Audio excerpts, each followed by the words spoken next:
Hello दोस्तों, नमस्कार। आपका स्वागत है आपके अपने चैनल तैयारी स्टेशन पर। इस वीडियो को शुरू करने से पहले आपको बता दूं कि हमारी संस्था आपको उच्च गुणवत्ता एवं परीक्षा की दृष्टि से सटीक तैयारी करवाएगी, इसलिए वीडियो के अंत तक बने रहिए। आज हम लेके आए हैं लेखपाल भर्ती परीक्षा से संबंधित प्रश्न, हिंदी के महत्वपूर्ण प्रश्न जो यूपी ट्रिपल एससी की परीक्षाओं में बार बार पूछे जाते हैं और प्रत्येक प्रश्न से आपको 6 से 7 प्रश्न कंप्लीट कराए जाएंगे। जल्दी से सब्सक्राइब बटन को दबाकर बेल आइकन को प्रेस कर लीजिए ताकि आने वाले महत्वपूर्ण वीडियोस का नोटिफिकेशन आपको आसानी से मिल जाए। चलिए शुरू करते हैं। ये आ गया पहला क्वेश्चन जो कि 2016 यूपी ट्रिपल एससी की सम्मिलित और अधीनस्थ सेवा परीक्षा में पूछा जा चुका है और ये वा का उच्चारण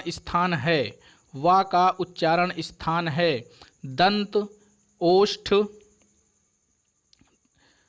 दंतोष्ठ या कंठोष्ठ।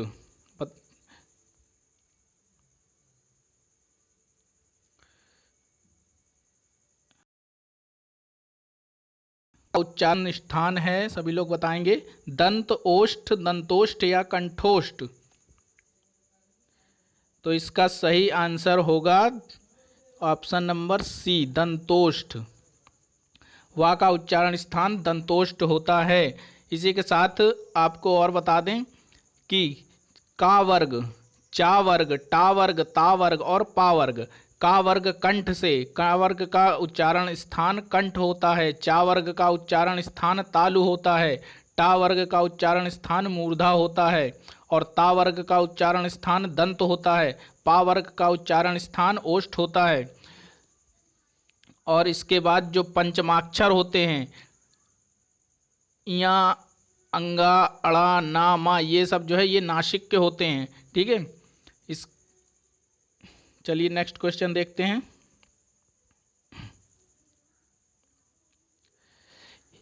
दूसरा क्वेश्चन है, हिंदी शब्दकोश में छा का क्रम किस वर्ण के बाद आता है?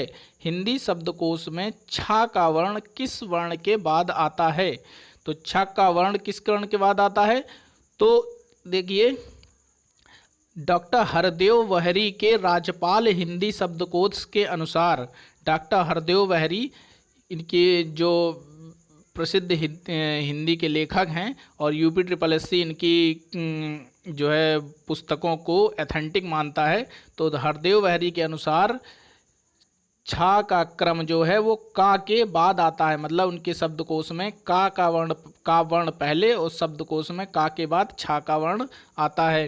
डॉक्टर हरदेव वहरी की पुस्तक है राज्यपाल हिंदी शब्दकोश के अनुसार। इसके बाद तो इसका आंसर होगा ऑप्शन नंबर ए। चलिए नेक्स्ट क्वेश्चन देखते हैं। इनमें से कौन संयुक्त व्यंजन नहीं है? इनमें से कौन संयुक्त व्यंजन नहीं है? तो ऑप्शन नंबर ए है छा, ऑप्शन नंबर बी है त्रा, ऑप्शन नंबर बी है ज्ञा, ऑप्शन नंबर डी है फा। इनमें से कौन सा संयुक्त व्यंजन नहीं है? तो इसका सही आंसर होगा ऑप्शन नंबर डी। ये छा, त्रा और ज्ञा ये संयुक्त व्यंजन है। आपको बता दें कि संयुक्त व्यंजनों की संख्या 4 होती है, जिसमें छ, त्र, ज्ञा और स्रा होता है। छ, त्र, ज्ञा और स्रा होता है। और ये बनते कैसे हैं? तो ये देख लीजिए। छा जो बनता है वो छा बनता है का प्लस सा मिलकर बनता है। छा का प्लस सा से मिलकर बनता है और का पर हलंत लगता है, ये ध्यान रखिएगा, ऑप्शन में गलत मत कर दीजिएगा। का प्लस सा बराबर छा बनता है।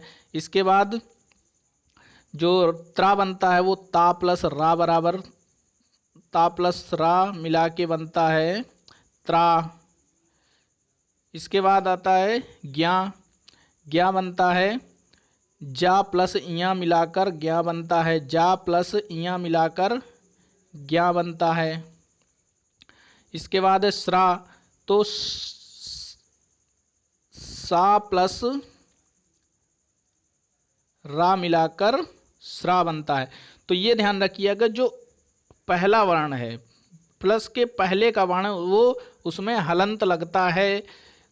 इस तरह से 4 आपके संयुक्त व्यंजन हो गए। इसके बाद नेक्स्ट क्वेश्चन है, निम्न में से कौन सा व्यंजन पार्श्विक है? निम्न में से कौन सा व्यंजन पार्श्विक है?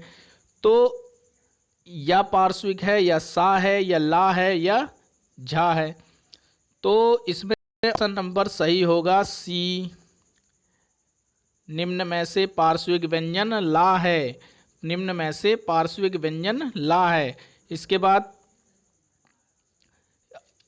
पूछा जाता है या और वा। या जो है, या और वा ये होते हैं अर्धस्वर, इनको अर्धस्वर कहा जाता है। या और वा को अर्धस्वर कहा जाता है।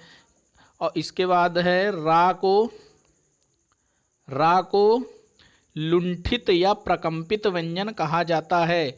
ला को पार्श्विक व्यंजन कहा जाता है। या और वा को अर्धस्वर कहा जाता है। रा को प्रकंपित या लुंठित व्यंजन कहा जाता है। इस तरह से आपके 4 से 5 क्वेश्चन इसमें होगा और ये 2015 की कनिष्ठ सहायक परीक्षा का क्वेश्चन है। इसके बाद अगला क्वेश्चन है, कौन सी ध्वनि महाप्राण नहीं है? अल्प प्राण और महाप्राण आपने पढ़ा होगा। तो कौन सी ध्वनि कौन सी ध्वनि महाप्राण नहीं है? तो खा ऑप्शन नंबर बी है घा, ऑप्शन नंबर सी है जा, ऑप्शन नंबर डी है झा। कौन सी ध्वनि महाप्राण नहीं है? तो महाप्राण नहीं है जा।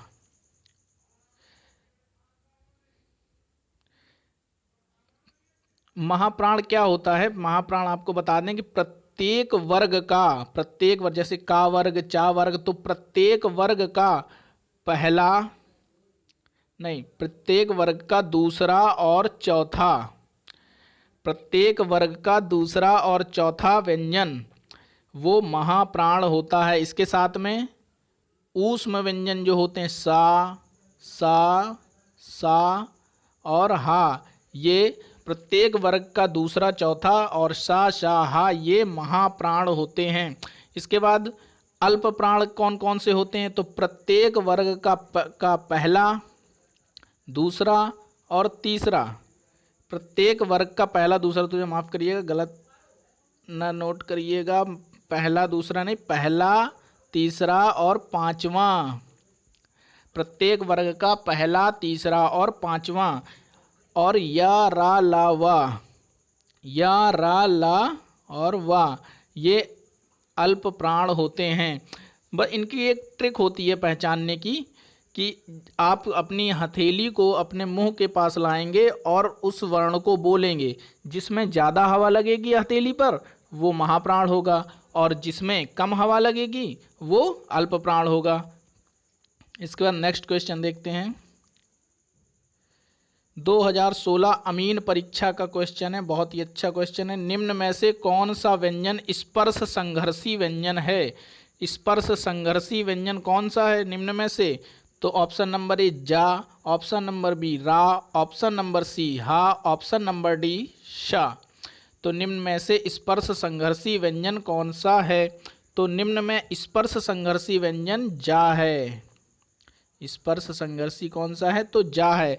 स्पर्श संघर्षी व्यंजन जा है। तो देखिए संघर्षी व्यंजन कौन कौन से होते हैं? जो स्पर्श संघर्षी व्यंजन 4 होते हैं। स्पर्श संघर्षी 4 व्यंजन होते हैं। कौन कौन से होते हैं? तो चा, छा, जा और झा ये स्पर्श संघर्षी व्यंजन होते हैं। क्वेश्चन पूछा भी जाता है कि स्पर्श संघर्षी व्यंजनों की संख्या कितनी है? तो स्पर्श संघर्षी व्यंजन 4 होते हैं। चा वर्ग के चा, छा, जा और झा। इसी के साथ ऊष्म व्यंजन कौन से होते हैं? तो ऊष्म व्यंजनों की संख्या भी 4 होती है।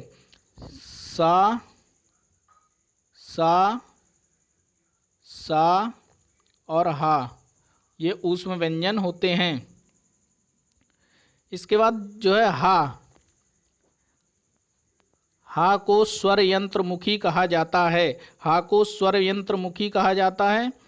इसके बाद खाली सा और सा, इसमें हा हटा देंगे, इनको सकार बंधु कहा जाता है। और इन्हीं को ऊष्म संघर्षी व्यंजन कहा जाता है। इन्हीं को ऊष्म संघर्षी व्यंजन कहा जाता है। अगला क्वेश्चन है, हिंदी वर्णमाला में व्यंजनों की संख्या है। हिंदी वर्णमाला में व्यंजनों की संख्या 33 होती है। हिंदी वर्णमाला में व्यंजनों की संख्या 33 होती है। और हम जो है यूपी ट्रिपल एस 33 मानता है, लेकिन कई किताबों में गलत भी दिया है, तो हमेशा 33 ही याद रखिए। जिनमें मूल स्वर हिंदी व्यंजनों की संख्या 33 और मूल स्वरों की संख्या 11 होती है। मूल स्वरों की संख्या 11 होती है।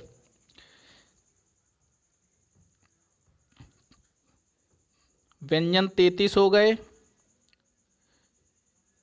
स्वर 11 हो गए, 4 संयुक्ताक्षर होते हैं छ त्र ज्ञ, और 2 उच्छिप्त होते हैं ड ढ़ और ढ़, 2 अयोगवाह होते हैं। इस तरह कुल मिला के टोटल 52 वर्ण होते हैं। हिंदी वर्णमाला में 52 वर्ण होते हैं। अगला क्वेश्चन, अघोष वर्ण कौन सा है? Option number A, option number B जा, ऑप्शन नंबर ए आ, ऑप्शन नंबर सी हा और ऑप्शन नंबर डी सा। निम्न में से अघोष वर्ण कौन सा है? अघोष वर्ण पहचानना है। तो अघोष वर्ण निम्न में से कौन सा है? सा, क्योंकि सा अघोष वर्ण है। बाकी आ, जा और हा ये सघोष हो जाएंगे। अघोष वर्ण कौन कौन से होते हैं? तो अघोष वर्ण प्रत्येक वर्ग का पहला, दूसरा एवं सा सा ये अघोष वर्ण कहलाते हैं। प्रत्येक वर्ग का पहला, दूसरा, सा हा। और सघोष वर्ण कौन से होते हैं? सघोष वर्ण होते हैं प्रत्येक वर्ग का तीसरा, चौथा, पांचवा। प्रत्येक वर्ग का तीसरा, चौथा, पांचवा और या, रा, ला, वा। और सभी स्वर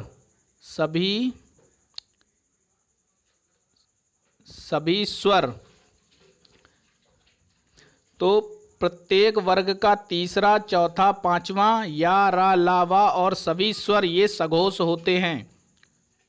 अगला क्वेश्चन, हिंदी वर्णमाला में अंतस्थ व्यंजन कौन सा है? हिंदी वर्णमाला में अंतस्थ व्यंजन कौन से हैं?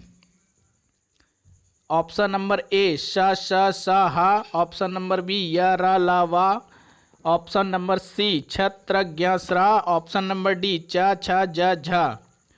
तो इसका सही आंसर होगा ऑप्शन नंबर बी य, र, ला, वा।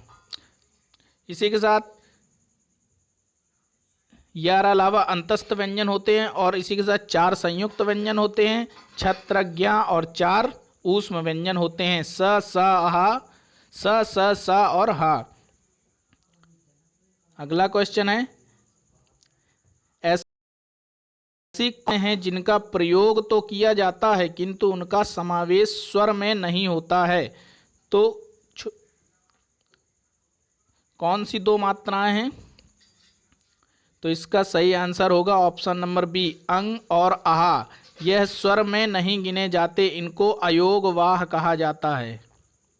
अयोगवाह कहा जाता है।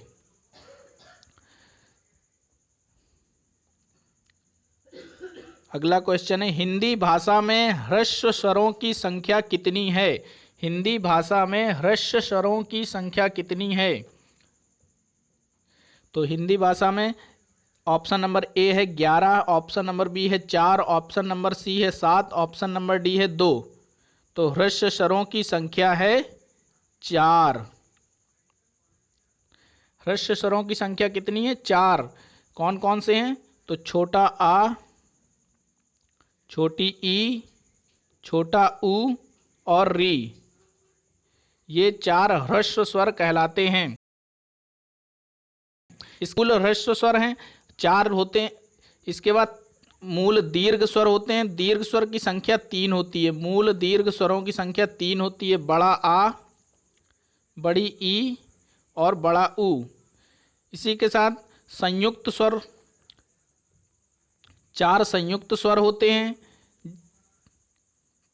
ए, ऐ, ओ और औ। 4 संयुक्त स्वर होते हैं।